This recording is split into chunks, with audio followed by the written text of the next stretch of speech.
How to fix Retro Rewind Video Store Simulator crashing. First, you want to go to your library and then right-click on the game and open up the Properties window. Now, in the General tab, you want to add -DX11 to the launch options, and then go to Installed Files and verify the integrity of game files. Now, once this process is completed, you can close Steam, and then open up a new browser tab and look for Redist, and just open up the first link from Microsoft.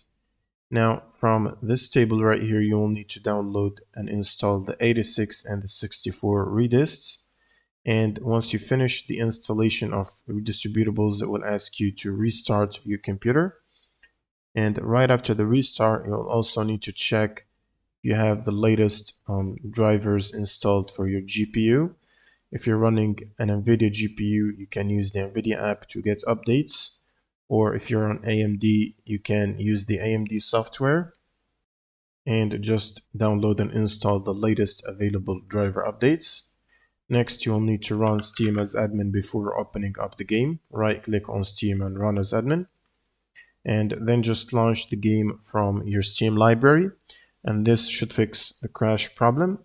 If you have any questions, leave them in the comments below, and see you on the next one.